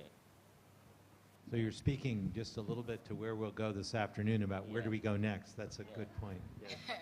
Good. Yes. Okay. It's me first before Nurul. So say that I just want to emphasize that what we can summarize from our findings, that we can see that ELTT program has brought changes to the participants toward the positive directions. And this is actually my takeaways. See that in the first batch, it's quite limited, the number of the teachers included. And I just want everybody here, because we are teachers, educators, we are in this field, that if this program is more accessible to teachers in Indonesia, not only particularly in MORA affiliated institutions, see that we can see how it changes teacher and student performance, both of them. See, if it is more accessible. We make it as part of the teaching continuous professional development, because we can see that even novice and experienced teachers get benefit from this. Just think how much impact it will give to the landscape of English teaching and learning in Indonesia. Because one thing that we want to see that it's emphasized in the curriculum, we want to prepare our students to be able to participate, to communicate in this global village, and it brings us closest to that aim, making our students use the language for their interactions. So I think that's takeaway from me. Okay, so following what Pak Handung and Bu Rahma have just mentioned before, in my case, so I see that ELTT has addressed some challenges that many English teachers in Indonesia face so far. For instance, we have identified, or we have heard quite often that a lot of English teachers use Bahasa Indonesia, and with this ELTT, then they learn a lot of more phrases to deliver the instructions in English. They also learn a lot more fun and interesting strategies to teach and to deliver the instructions. They also learn various types of assessment techniques that they can use to make sure that students really understand the materials. So yes, of course, we do agree that these initiatives should be further continued. And of course, the research as the components of this program is also something that we have to continue in the future. And one of takeaways or implications, yeah. So far in our panel, we have been talking about the impact of this ELTT program on teachers' teaching practices, especially on instructional practices. But I think we also have to hear directly from the students. It's also very important for us to look at the students' perspective on their learning outcomes, because the goal of our education is actually to facilitate our students to learn and to accomplish the goals that we have set up from the beginning. So I think it will be better for us if in the future we can think of possible research to also include the students' perspective in the study. Thank you. Thank you. What a wonderful note to close on. And we have about 7 minutes for questions from the audience. Oh, microphones are coming. Give us 1 second. Can you keep your hands up so the microphone can find you? Here it comes. I think there's one behind you, sir? Yeah, behind. Behind you. Pak Presiden, I can. Okay, go ahead. Thank you. I'm going to have a quick question. Thank you for sharing. I'm interested with the oral feedback activities that you give to your participants. I'm wondering about the way you put the feedback, because I've heard something related to sandwich feedback. So you start with appraisal and then you give your criticism and then you end it with a follow-up activity. So do you have any content feedback given to the teachers? And I'm wondering also about the students' responses in receiving feedback, because sometimes feedback can be given, but the follow-up of the feedback not necessarily as what we expected as teachers. So as a master trainer conducting your research, do you find that the students of the teachers respond positively, or how? Yeah. Okay, just to clarify to everybody that I'm not teaching the students directly about feedback, yeah, and it is part of the topics provided in EFT, English for Teaching course. And then this unit has provided teachers with phrases, sentences that they can use for positive feedback and for also constructive feedback. We don't call it negative feedback. And in addition to what they have there, they also do some activities, exercises related to this one with different ways how to provide feedback. And most of them, if I cannot say all, are indirect, not saying what what's wrong, and regarding their so it's included in the units already. So it's not something that I provided myself, but it's in the unit of this EFT this course, and that developed by Prof. Freeman, right? That's already there. Yeah. Could I just, before you go to the second part of the question, because your clarification is very important. In the English for Teaching course, the teachers are just meeting language to use. And when we first developed this work in this international panel, we thought of it as being a languages for specific purposes course. But what your research is showing, and colleagues in Vietnam have found similar things, and colleagues in Brazil have found similar things, it's actually a methodology course through language. As they start to use that language, as you're saying, they start to actually teach differently. And that was not in a way in our original thinking, but you elaborated it brilliantly. And this word phrases is a way of almost talking about a package of language and methodology in one piece, you know, if that makes sense. The other point I would make is that indirect feedback is the way we talk in the world. You know, very rarely do we say, maybe you're a child, you say you're wrong, but you don't say that to a colleague. I mean, you find a way. So in a way, what we're doing by moving the language that way is moving it more toward the way it works in the world, and then you found students using it with teachers and outside of the classroom. So. Right. And then for the second question regarding the teacher response to this, right, about this feedback, is that the question? If I'm not Oh, the students, based on the data also, yeah. That's actually, I highlight here that because just to remind you, previously the teachers usually didn't provide that much positive feedback. If it is correct, that's it. They just leave it because they do not need any improvement. And then when it is wrong, and they will point it that that's wrong and that this is the correct one. But once they change, without saying that you are wrong, but asking them, okay, could you say that in English? Could you repeat that? And what's the student response? They feel that there's nothing wrong with their pronunciation. They just know that, okay, this is part of the interaction. That's why they feel much comfortable, continue what they say. And so at the end, it improves their participation in the classroom. So I think that's what I can say. I think we had another question. Yes, you have the microphone, sir. Yes. Thank you very much. Good morning. My name is Eka. Really appreciate to listen to your research, but it seems that almost all of the research is conducted by using qualitative method, right?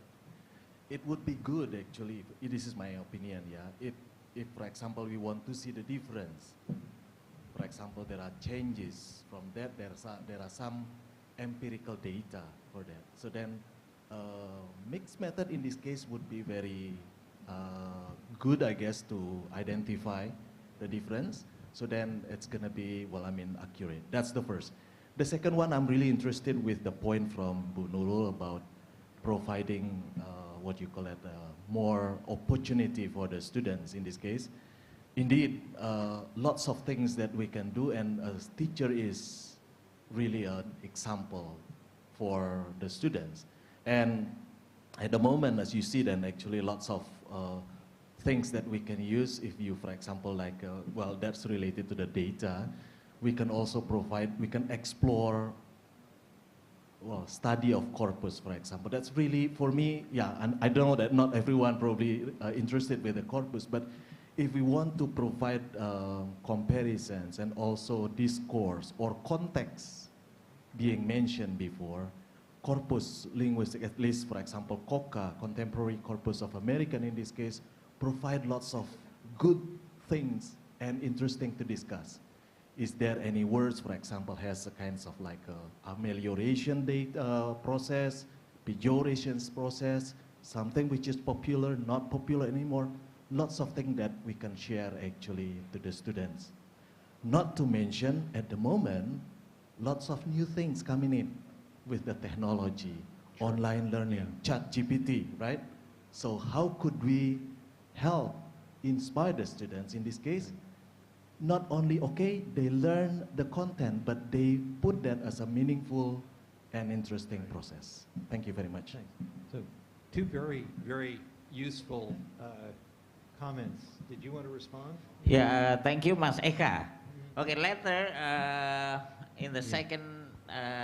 After lunch. Yeah, after lunch, you will have research quantitative from one of our colleagues. So I hope you can stay until that, yeah? For the quantitative, yes, indeed, that is interesting. With the corpus, we can see so many things about the change of the language used by the teachers and the students. Yeah, perhaps we need to do that also, yeah? Thank you, Mas. I think, yeah, I agree. And I think what's fascinating and good about having a research network is that you can take things, you can treat this work, which was done in a very compressed time period, really, as very important exploratory work that then can be amplified in the ways that you're speaking. So thank you. Also add? Yes. I just want to add concerning the quantitative and qualitative research. At the beginning, I actually wanted to do quantitative design. Yeah, I want to at least do like a t-test, yeah, to see the improvement. But then I found in my first findings that teachers already rated themselves high. So, so that's why I changed the method. Also, I think it's good to know that World Learning has actually collected data from all teachers, and in our case, we were limited to only take data from our peer learning hubs. So that's why then, like in my case, I had only 24, but we had like more than 200 teachers actually. But I also plan to actually do some more research looking at the whole data using quantitative design, because I also used to be more in quantitative side rather than qualitative side. And I think, yeah, I do agree with you that somehow we also need to look at the quantitative design. But yeah, this afternoon we'll hear more. Yeah, no, but that excellent point. Okay, the Sir, last question in the yes. back. Yeah, Pak Gumawang. Thank you. Thank you very much. Listening to the first panel, it was really interesting, researching teaching in the context of madrasah. And the second is more on classrooms, feedbacks, classroom activity. It's very good. What's come up in my mind is I want to get your personal response about the role of technology. What do you see the role in technology in doing your research? I know it's a bit out of the track, but if you can say something about that, I think that's going to be interesting. Thank you.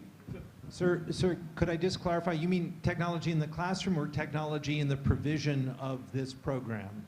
Technology in the provision of this program. Oh, the program, Yeah. okay, thank you. Yeah. So that would be the online technology that the teachers use. Your observation? Thank you very much for the question, Pak Gumawang Jati, President of the ITEL. Yeah, this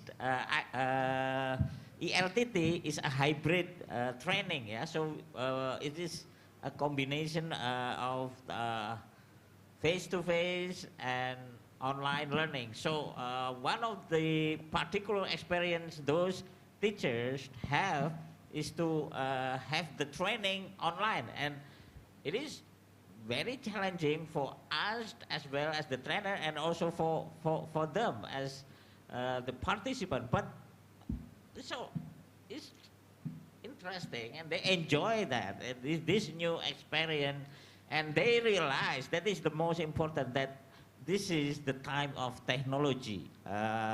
We have to more welcome with the use of the technology and with the online training and things like that. So I think it's a good start. We combine between the online and the offline training. If I can add to say that although we didn't do the online training to the teachers, but as master trainers we have to try it first. So we also practice regarding the online courses. So what I can say that it's nowadays we cannot avoid from technology. However, with how much digital literacy we have, when we are dealing with new things, we will have several issues, several problems. However, this course come from a solid system, meaning that we have the National Geographic Learning, we have World Learning that help us with all the issues, particularly in the beginning. So it's quite normal regarding that, okay, why it happens, why it's stopped, and they will answer. That's why we have the cascade, we have teachers, but we have trainers, we have master trainers, we have our grandmaster trainer over there when we cannot solve the issue. So see that it's like really a hub that we support each other. So I will say that yes, there are challenges, there are issues, but it's not that big to make or to discourage teachers to take this hybrid learning. Can I also add? Yeah, so I think it's great that we can have combinations between face-to-face and online learning because, well, I think Pak Anung and Bu Rahma have mentioned before. But I want to highlight the fact that teachers then can have flexible time to have access to the online facilities so they can learn whenever they want to and wherever they want to. And I think it's effective, it saves a lot of time. We know teachers in Indonesia are very busy and they rarely have time to actually think of their own professional development. And I think through this program where they can learn through online platform, but they also have their, not assistant, their mentor, the trainers who help them with some issues that they find throughout the duration of the program. And I think then it enables the teachers to really develop themselves. So I think we also have to thank to National Geographic. Here I have the, because I talked to him this morning, Mr. Michael Cahill. So thank you for the opportunity for us to also have access to this useful program.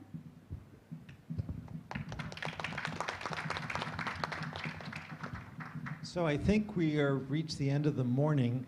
And just in closing to that question about technology, I know there are going to be some things in the afternoon that speak to it and about how teachers manage the self-access dimension when internet was problematic and so on. So I hope you can be here when we get to that part of the program. So at this point, I guess we will end the morning. I don't know where our MC is. Here she comes. Hold that thought. Here she is.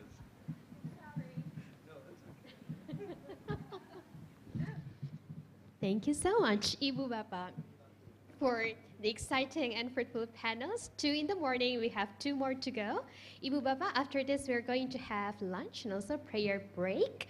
We cordially invite you to have lunch here with us. It's just outside this room. We have arranged the round tables at the back of this room for you to enjoy your lunch. Also, we would like to invite you to have our networking dinner with us. It's an early dinner today at 5 until 6, so we hope that you're going to stay with us.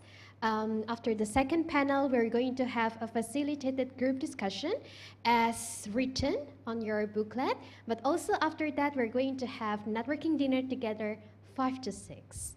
So enjoy your lunch. Snacks are also provided there. Thank you very much. Please help yourself. Thank you so much. And, sorry, special announcement. For the MTs, Ibu Bapak, we're going to take a group photo together with Pak Rik, of course, and also Pak Taufik from Pesantren Direktorat, also with Lois. Yes, sorry, thank you.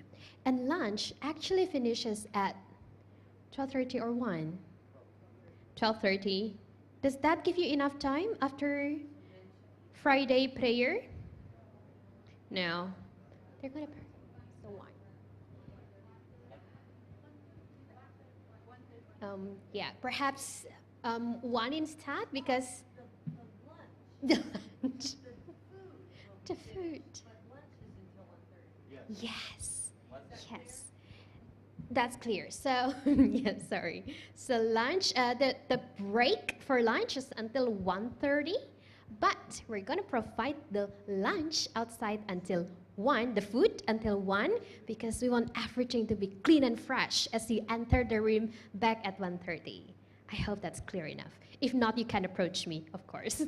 Right, so please help yourself, Ibu Bapak. Thank you so much. And Ibu Bapak MTs, we're going to have a group photo together. Dr. Freeman, please stay. AC, please stay. Pak Arik, please come forward. Pak Taufik, please come forward.